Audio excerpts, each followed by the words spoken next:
గడిచినటువంటి 3 రోజులుగా కేంద్ర ప్రభుత్వం రాష్ట్ర ప్రభుత్వం సంయుక్తంగా విశాఖపట్నంలో ఏర్పాటు చేయబోతున్నటువంటి గూగుల్ డాటా సెంటర్ సంబంధించినటువంటి ఒప్పందం, లేదా దాని తర్వాత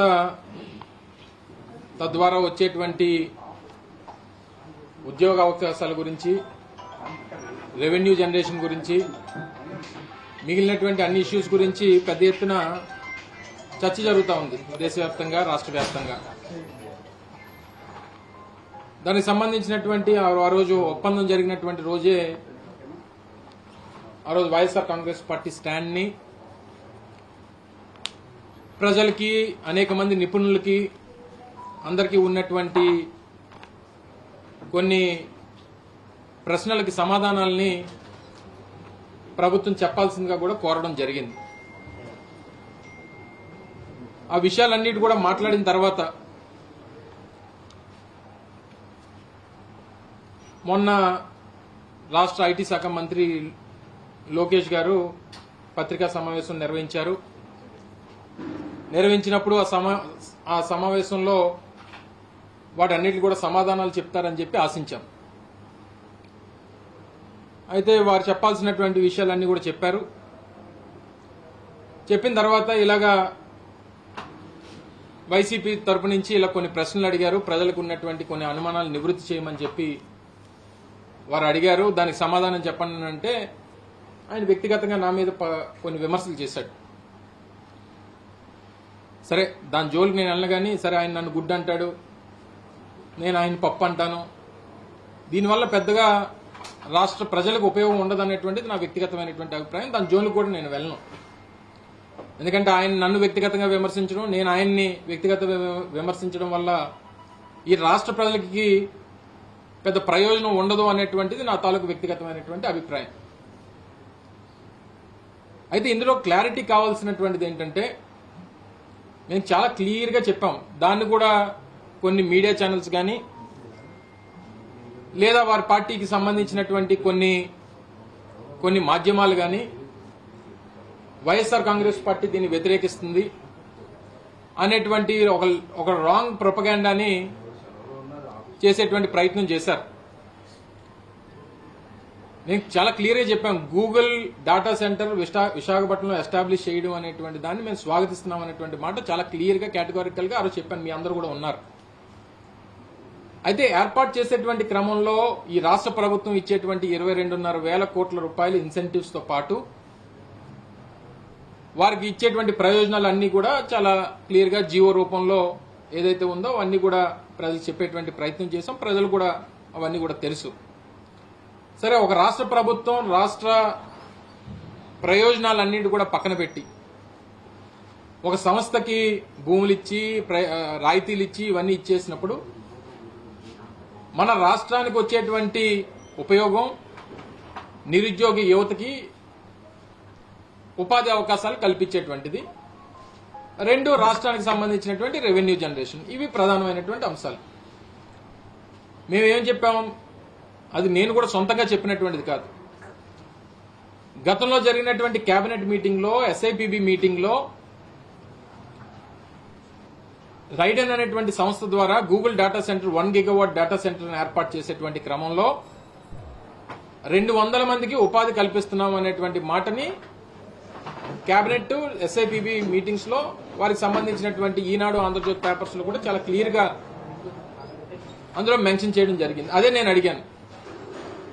మాకున్నటువంటి సమాచారం కూడా అదే, వారు రాసింది కూడా అందులో ఏమి క్లారిటీ చాలా క్లియర్ గా ఉంది.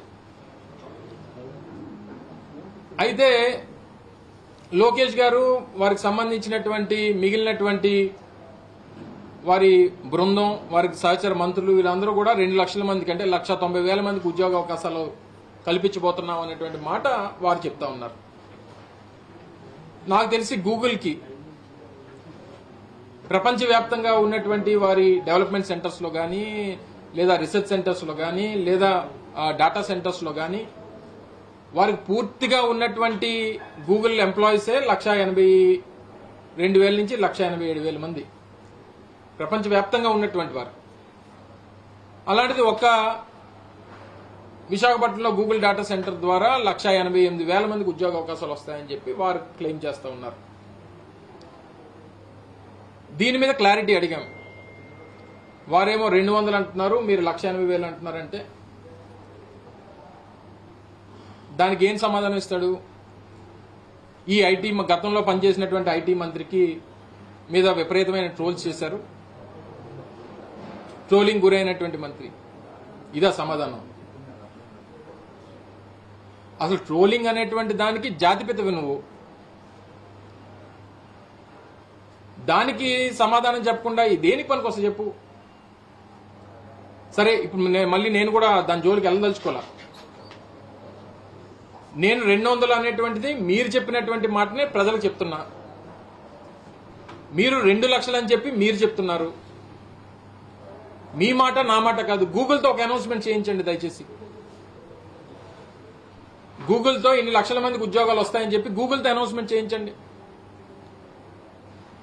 మీరు చెప్పినటువంటి నంబరు 1,88,000 మందికి ఉద్యోగాలు వస్తాయని చెప్పి గూగుల్ చెప్తే, గూగుల్ చేత ప్రకటిస్తే, సరే పార్టీ పక్కన పెట్టి విశాఖపట్నం వాసిగా ఆయన పిలిచి సత్కరిస్తా విశాఖపట్నంలో.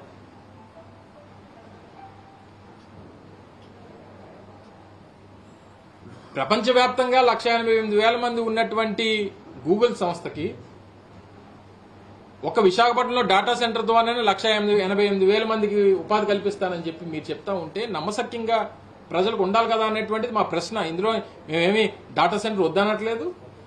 ఇన్ఫాక్ట్ డేటా సెంటర్స్ కి అలా బాట వేసింది, అసలు పైనీర్ చేసింది,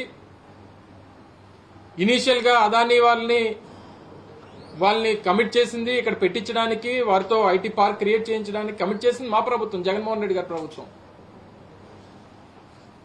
అడిగిన దానికి సమాధానం చెప్పకుండా వ్యక్తిగతమైనటువంటి విమర్శలు చేయడం వల్ల పెద్ద ఉపయోగం లేదనేటువంటిది నా అభిప్రాయం.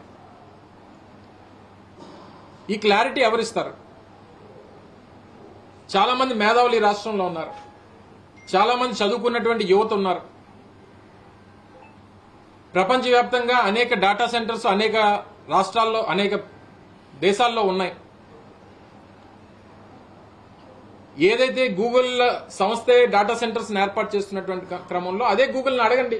గూగుల్ దీంట్లోని మీరు సెర్చ్ చేయండి. 1 gigawatt data centre, AI based data centre, 1 gigawatt data centre కి ఎంతమందికి ఉపాధి కల్పిస్తుందని ఆ గూగుల్ని అడగండి, లేదా చాట్ జీపీటీని అడగండి.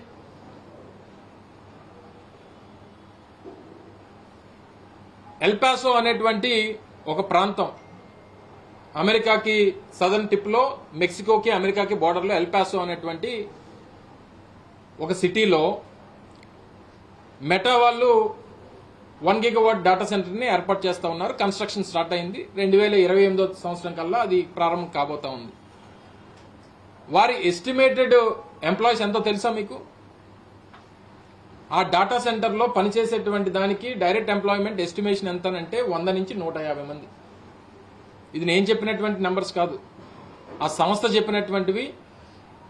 మీరు చెప్తున్నటువంటి ఏదైతే ఈ గూగుల్ సంస్థ, ఆ గూగుల్ సర్చ్ ఇంజిన్ లో మీరు వెళ్ళి అడిగితే చెప్పేటువంటి సమాధానం ఇది.